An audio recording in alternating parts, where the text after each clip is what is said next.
Então, ela pergunta, e ele responde, e ele pergunta: os espíritos conservam a lembrança dos sofrimentos que experimentaram durante a sua vida aqui na Terra? Nós, se temos algum, ou ainda vamos ter, ou se estamos ainda vivendo algum tipo de sofrimento, algum tipo de injúria, seja de que natureza seja, ou a própria enfermidade, ou alguma angústia, ou algum ressentimento, partir com ressentimento, partir com angústia, partir com falta de perdão, partir por falta de reconhecimento, de ingratidão, é quase que uma doença física. Não é isso aí, não? E aí, nós partimos com esse sentimento, sem contar as enfermidades da alma, os martírios de um mau relacionamento, um abandono, como a gente visitava aqueles abrigos, né? Naquela época que nós visitávamos, não só os abrigos, mas a Miroeira, quando realmente era totalmente de leprosos, não como é hoje, mas lá eram leprosos, rancenianos. E a gente via no semblante e no relato daquelas criaturas um verdadeiro abandono. Não sei se recordam, mas muitos viam no centro da cidade.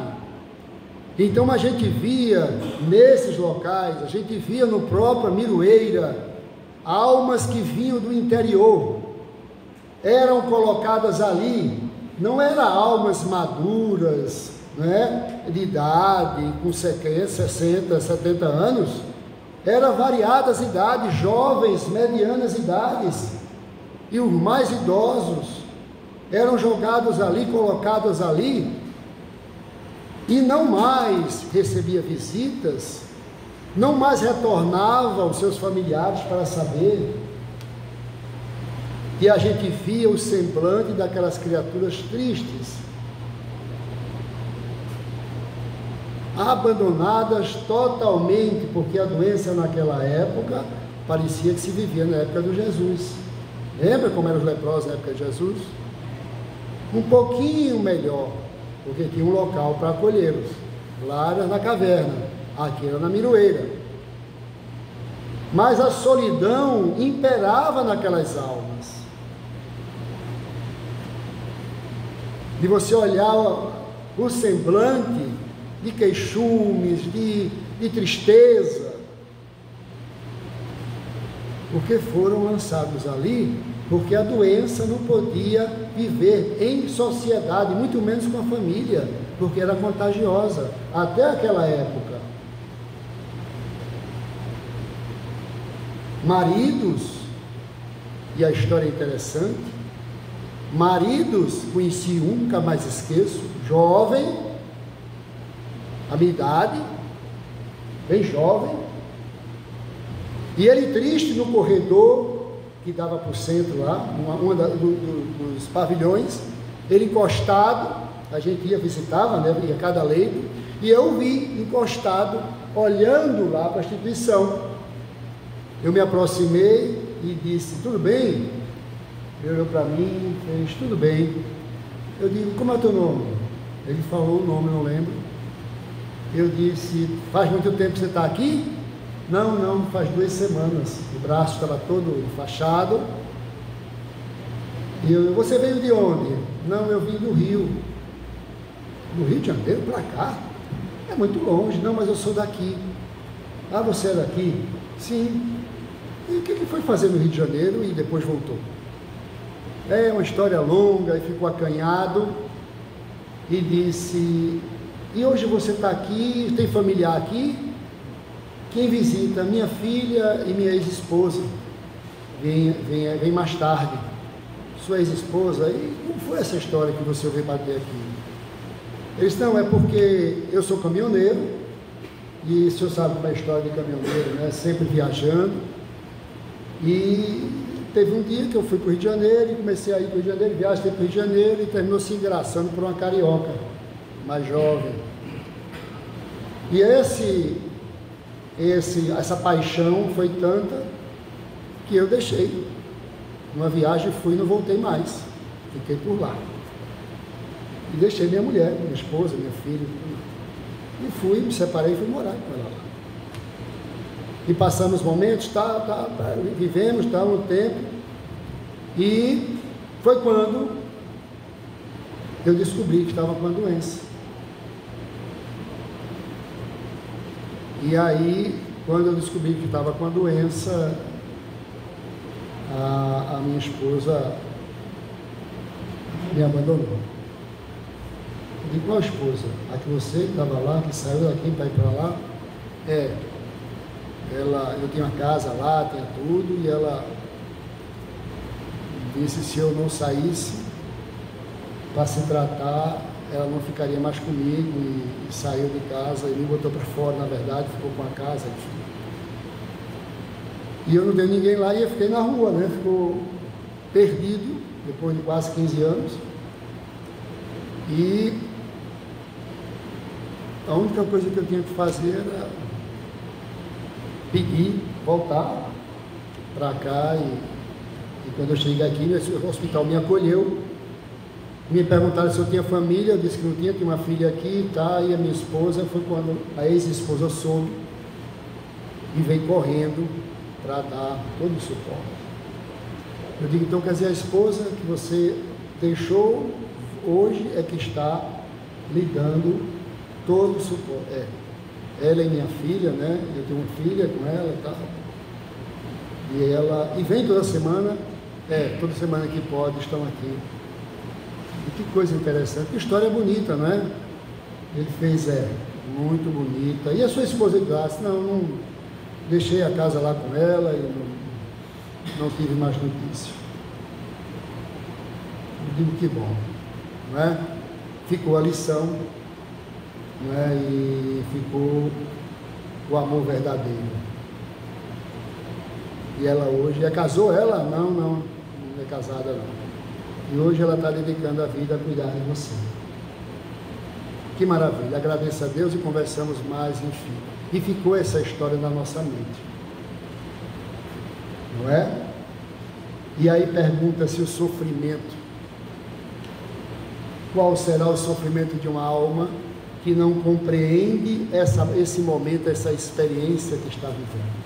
Quantas almas ali se resignaram, a gente conheceu muitas que não conseguiam se levantar da cama, mas o semblante era de uma alegria, de uma felicidade contagiante. Quando visitávamos, era mais para a gente se fortalecer do que levar força para eles. Não era isso, Lorena? Pessoas que não podiam mais voltar para casa, moravam lá mesmo, porque a família não aceitava mais. Desencarnaram lá. Orelha pela metade, braço comido, fedorentos muitas vezes, cegos, surdos, mas com um olhar mediúnico fantástico. Sabia ler a nossa alma com maior facilidade, Oscar, não é isso? E outros que estavam lá. Tinha uma senhora que era nobre, a família riquíssima em Recife, riquíssima, de origem inglesa, de Virgens, autônoma, uma senhora, uma coroa, né, jovem de ser muito bonita, foi abandonada pela família, pelos netos, não é isso? Não visitavam mais, do poder aquisitivo, toda a família muito bem sucedida, em Recife, conhecida a família, estava lá. E aí, Kardec e os Espíritos respondem da seguinte forma: frequentemente eles conservam e essa lembrança lhes faz sentir melhor o preço da felicidade que podem gozar como espíritos. Imagina essas almas que recebiam frequentemente a visita de espíritas, de católicos, frequentavam a instituição espírita que lá existia, aberta e conduzida por almas com dificuldade também da hanseníase, mas porém uma hanseníase mais sutil, mais amena, e implantaram lá uma instituição espírita muito bem estruturada. Então essas almas, quando desencarnaram, compreenderam bem o momento infeliz, sofrido, porque o Evangelho é muito preciso, lá no capítulo mais extenso do nosso Evangelho. Qual é o capítulo mais extenso do nosso Evangelho? Cadê o Evangelho?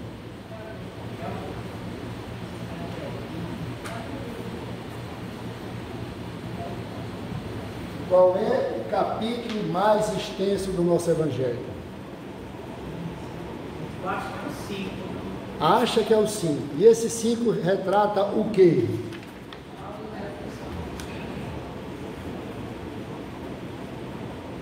Bem-aventurados os aflitos.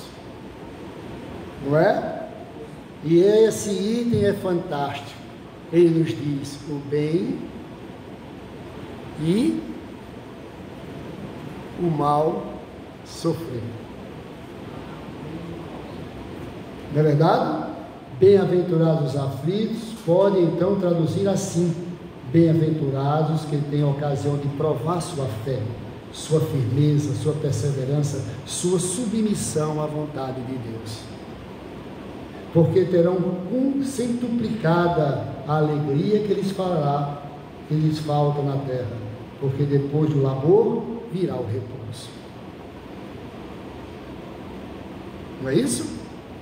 Então o sofrimento para essas almas, e que nós não estamos isentos disso, todos nós no seu determinado quinhão tem dificuldades e tem uma parceria com a frase sofrer ou sofrimento.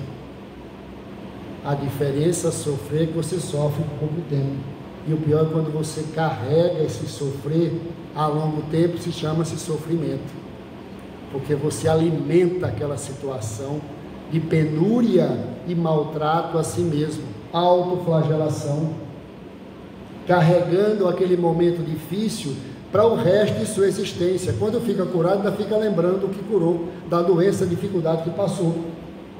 Fica olhando para trás, como é uma lei, e não olhar para trás, olhar para frente. É uma lei natural. A vida nos permite olhar para frente, não ficar virando para olhar para trás, para o que passou, para o que fez você sofrer, e torna-se um sofrimento, uma penúria. Então o mal e o bem sofrer depende muito mais da nossa condição de ver a nossa vida, e da mesma forma retrata e se repassa quando a gente se desprende do corpo físico, não é? Poxa, são muitos itens, eu acho que não vai dar tempo. Será possível que eu estou conversando demais? O homem que foi feliz nesse mundo, vamos falar da felicidade. O homem que foi feliz nesse mundo, a mulher também, lamenta seus prazeres quando deixa a terra. Laurino, você que é um homem que gosta de comer bem, tem um bom apetite, aprecia uma boa sobremesa, não é? Quando desencarna, é um prazer para você. Chega no mundo dos espíritos, não tem ou tem algumas coisas assim, de acordo com a condição que a gente vai, mas nem muitas vezes não tão saborosas como a gente prova aqui na terra, não é verdade? Então a felicidade para nós é relativa, não é isso? É muito relativa. A sua felicidade pode não ser a minha, pode não ser a dela, pode não ser a dele. O meu prazer de satisfação pode ser bem diferente de você. Então é relativo. E tudo isso está atrelado ao nível de entendimento do espírito, ao seu teor de elevação.